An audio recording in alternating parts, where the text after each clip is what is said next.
Good evening and welcome to Sunset News this Sunday evening. As always, we bring you news, community stories, economics, weather and sports. I am Glenn Rashipura. And the news tonight, giving an update on the green hydrogen, Obeth Kanjo, the head of the National Planning Commission, explains the status of Namibia's green hydrogen plans. Let's take a look. All policy matters in the review of such policies right across all sectors. We, more importantly, do deal with development partners, multilateral organizations, bilateral partnerships.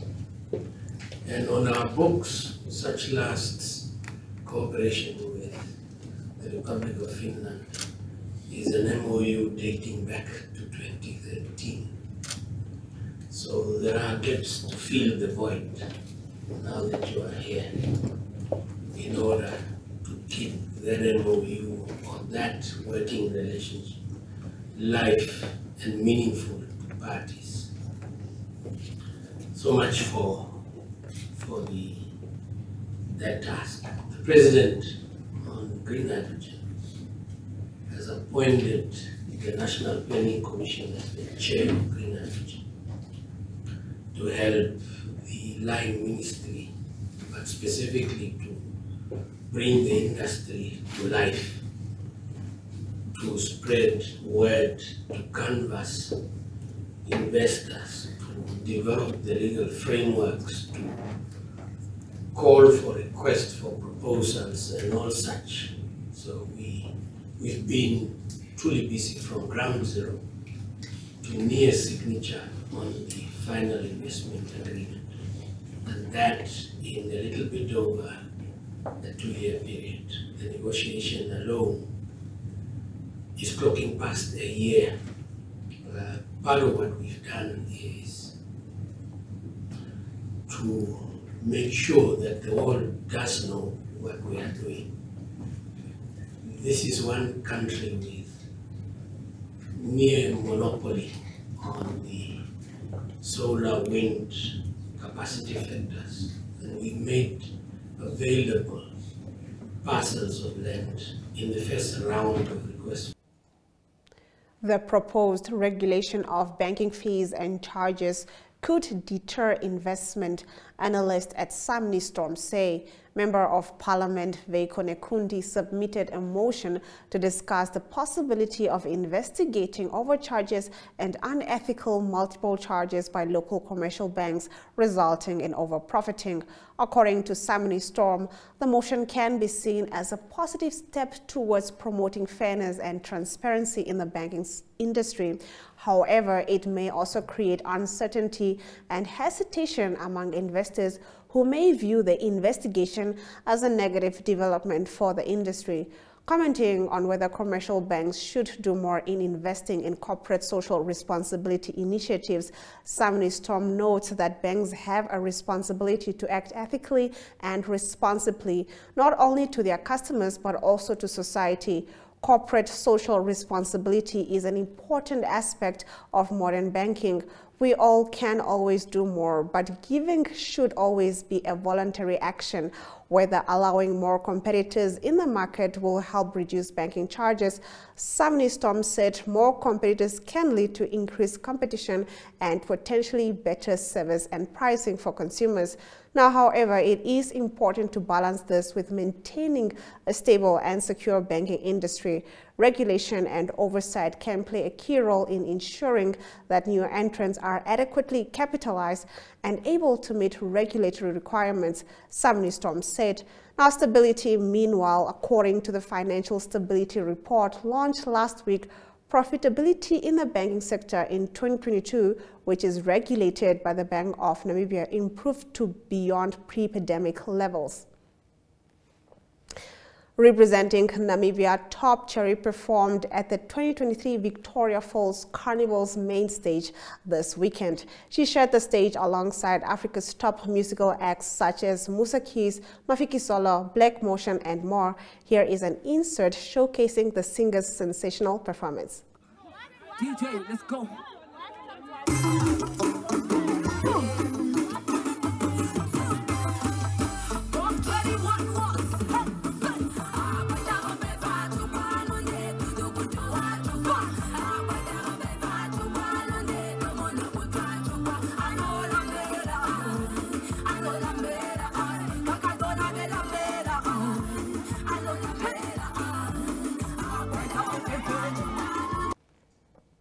In our story of the day, we take a look at the Town of the Year finalists. So stay tuned.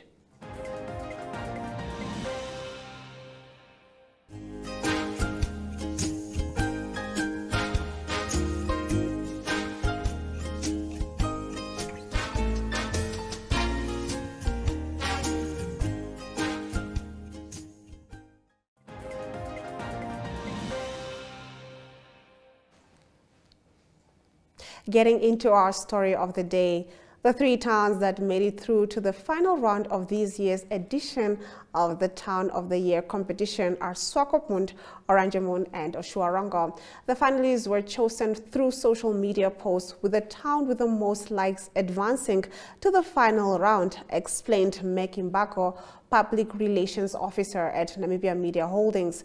Now, the favorite, which is Swakopmund, is a coastal town that boasts an array of unique features and attractions, which makes it the ideal destination for both local and international tourists. The town is counting on its famous scenery and unique features to win this year's competition. We thank everyone who has voted.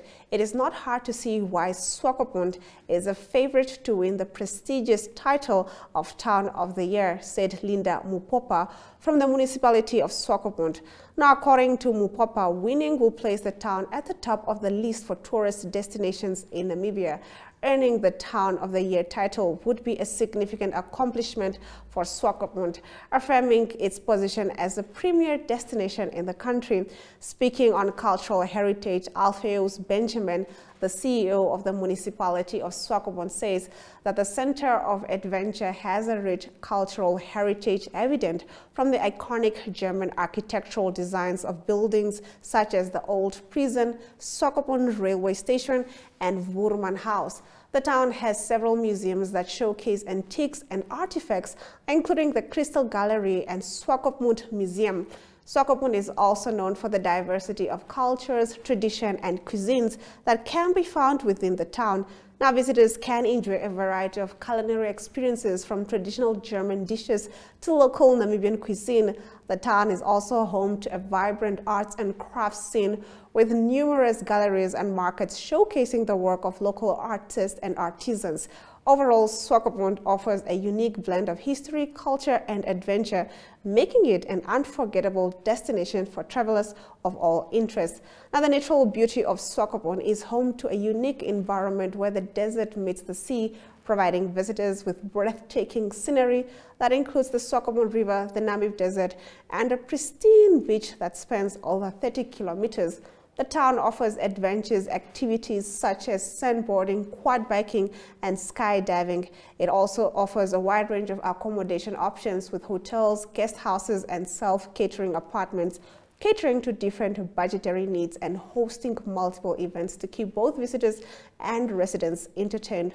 The town's packed events calendar includes the popular Swakopmund Christmas Fair, the Arts and Crafts Market, and the Nedbank Food Festival. Swakopmund is an ideal tourist destination because it has something to offer everyone, regardless of their interest, emphasized Benjamin.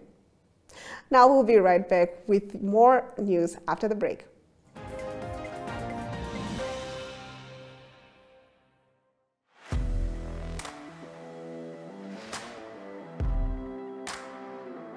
Hello and welcome to today's Sports Rep Show. I am your host, Jesse Jackson Kauraifa.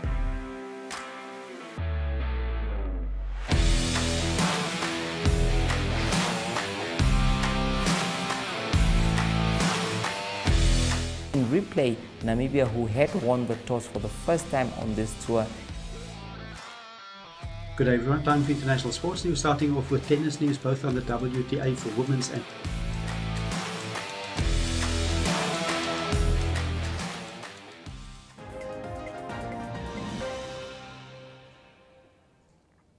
Let's take a look at the economic news.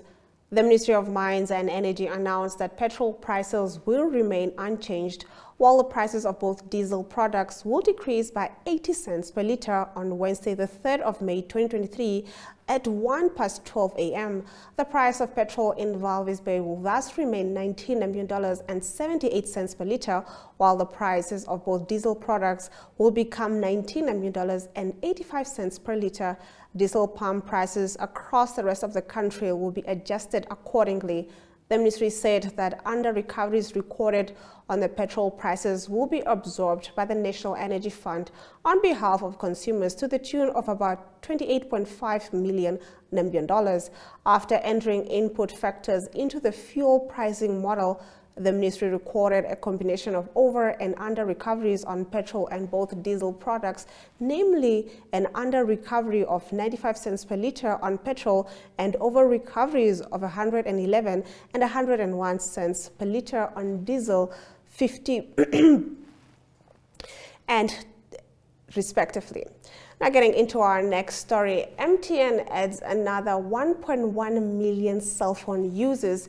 MTN Group said its largest operating unit added a net 1.1 million new subscribers, taking its total active user base to 76.7 million Nigerians during the quarter ended March 2023.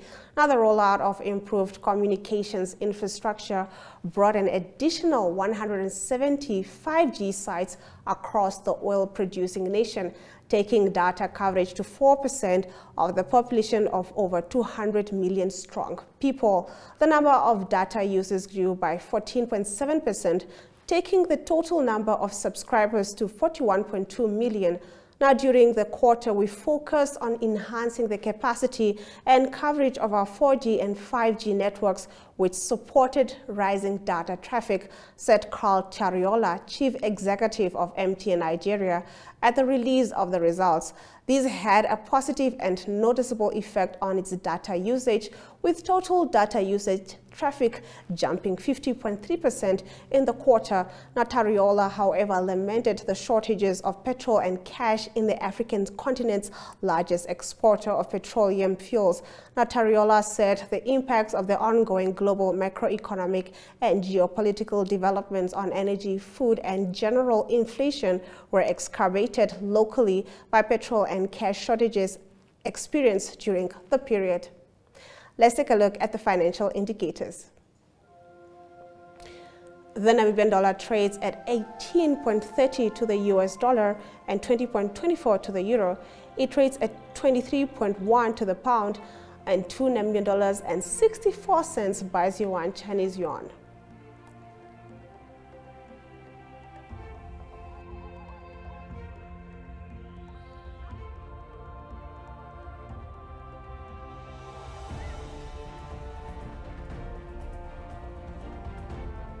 Zinc is up by 2.67% and Brent crude oil is up by 1.57%, trading at $79 US and 51 cents per barrel.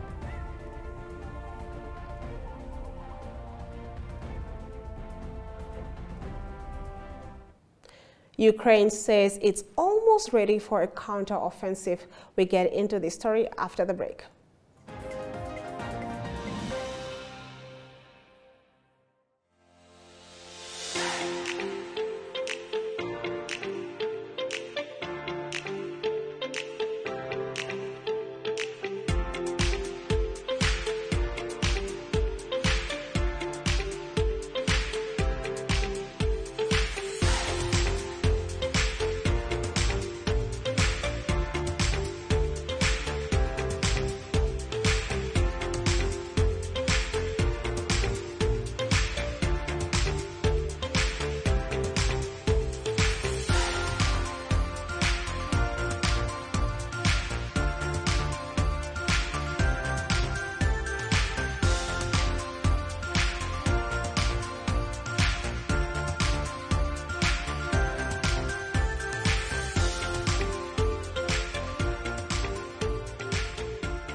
Let's take a look at our international news.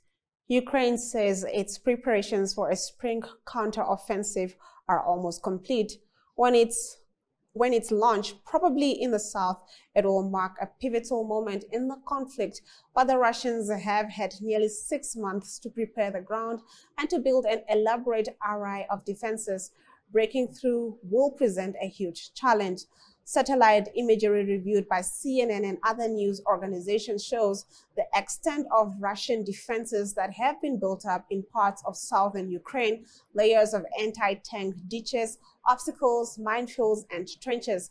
The defenses continue for hundreds of miles across the meandering southern front, where Ukrainian forces are expected to concentrate their counter-offensive in the coming weeks. The challenge for the Ukrainians will be to bypass or overcome such obstacles at speed, creating momentum that causes Russian command and control to melt down. Now, several satellite images shared with CNN by Maxar Technologies and taken on Wednesday show extensive trenches east of the town of Pole in Zaporizhzhia region. Now, a Reuters analysis of imagery found thousands of defensive positions over a vast area. They showed that Russia's positions are most concentrated near the front lines in the southeast and Zaporizhzhia region, in the east, and across the narrow strip of land connecting the Crimean Peninsula to the rest of Ukraine, now according to the Reuters analysis. In our next story, we'll be right back after this short commercial break. The next days are not a measurement of time, but the distance from here to the finish line. For the race you are running, for your kids, your career, your health, your future. Not away, but towards it. While the voice in your head reminds you it won't be easy. But by simply swinging your feet towards the floor, you've taken the first step. Grow for it with Stamino Grow. 5-in-1 supplement available at all leading pharmacies.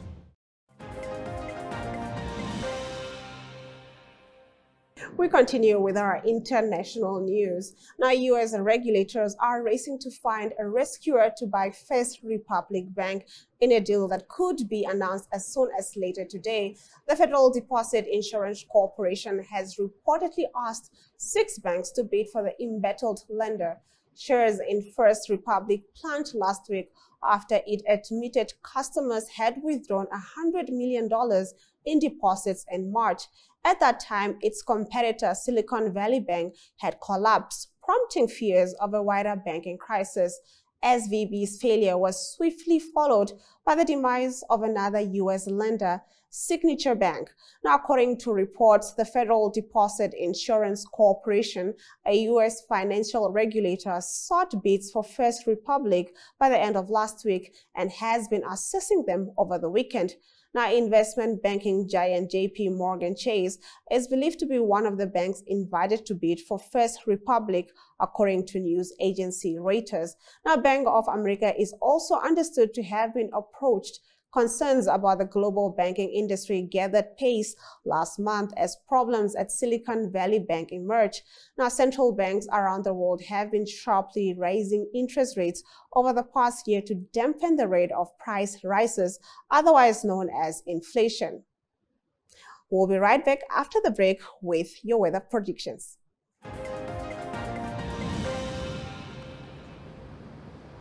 Getting into the weather predictions for tomorrow. Sunny and hot weather is expected in the north, with Anana at 36 degrees maximum and Ruacana is partly cloudy at 18 degrees minimum. Partly cloudy weather is expected along the coast with a high of 21 degrees in Walvis Bay and 20 degrees in Henties Bay. After the break, we take a look at the sports news.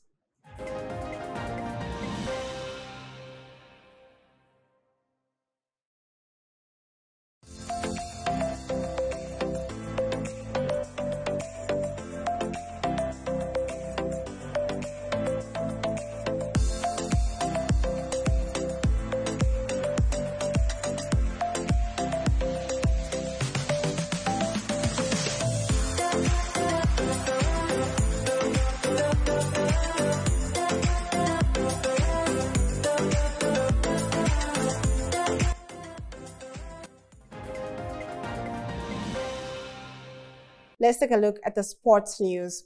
The Capricorn Women Eagles faced a stubborn Ugandan team in their Capricorn International T20 yesterday. However, the Namibian bowlers are the big heroes in the Eagles' narrow victory. The Eagles have won all 4 of their T20s and are leading the points table. The Eagles have yet to face Uganda and the Emirates in one clash each. Welcome Watile, with 23 runs from 9 balls and 1 wicket, was named player of the match. The Eagles will face United Arab Emirates today at 2:30 p.m. Now, after a Saturday of spirited rugby, a closely contested draw 19-19 between FNB Wanderers and FNB Kudus have caused each side to drop one log position of the Namibian Rugby Union Premier League matches. Now, Wanderers went 7-0 in front after 20 minutes with a converted try by right wing Nandivutu Karuombe and held on to the lead 10-3, 13-6, 69 and 9-99, despite Kudus' late reply with a converted try by hooker Jaren Koning. Now, Kudus' fly half Geraldo Bierkes landed a difficult penalty to even the scores 3 minutes before the end, while his counterpart DJ Holthazen had one more penalty opportunity to win the match, but the kick sailed wide.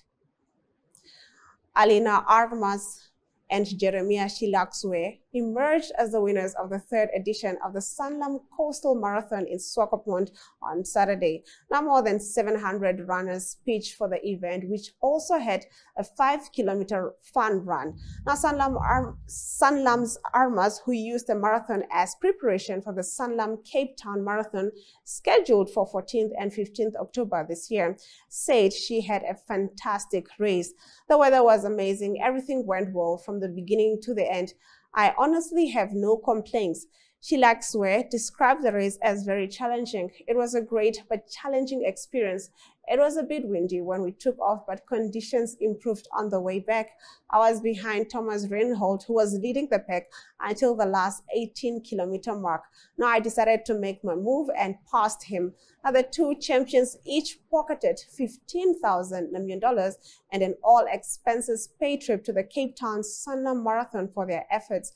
Now, the second place winners received $7,000 Namibian and third place winners won $5,000 Namibian. Now, the winners of the 21-kilometer half marathon category won $5,000 Namibian. The second place winners pocketed $3,000 Namibian and third place winners received $2,000 Namibian. The first place winners will be awarded $5,000 Namibian, second place $3,000 Namibian, and third place $2,000 Namibian in the 10-kilometer race category. We'll be right back with your highlights.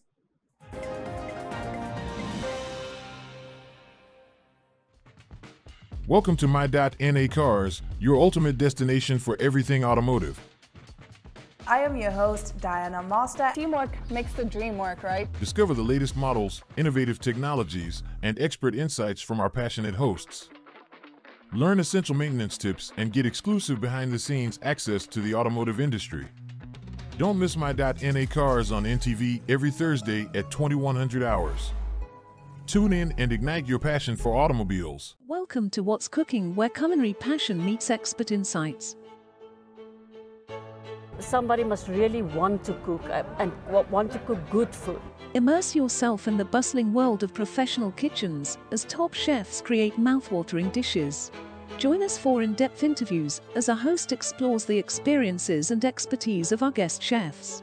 Don't miss out. Tune in to What's Cooking on NTV every Friday at 2100 hours and let the culinary adventure begin. Let's take a look at the highlights from today's broadcast. Giving an update on the green hydrogen, Obed Kanjothe, head of the National Planning Commission, explains the status of Namibia's green hydrogen plants. Ukraine says its preparations for a spring counter-offensive are almost complete. When it's launched, probably in the south, it will mark a pivotal moment in the conflict, but the Russians have had nearly 6 months to prepare the ground and build an elaborate array of defenses. Breaking through will present a huge challenge. Now, the Capricorn Women Eagles faced a stubborn Ugandan team in their Capricorn International T20 yesterday. However, the Namibian ballers are the big heroes in the Eagles' narrow victory. The Eagles have won all 4 of their T20s and are leading the points table. And with that, we've come to the end of the broadcast. Make sure you join Sunset News on Facebook, on all the Animate platforms on weekdays, as well as on our website, oneuptwo.com. Sunset News screens on DSTV channel 285 and GoTV channel 25 every weekday and on Sundays from 7:30 p.m. to 8 p.m. I am Glenn Rashipura, and this has been Sunset News. Don't end your day without us.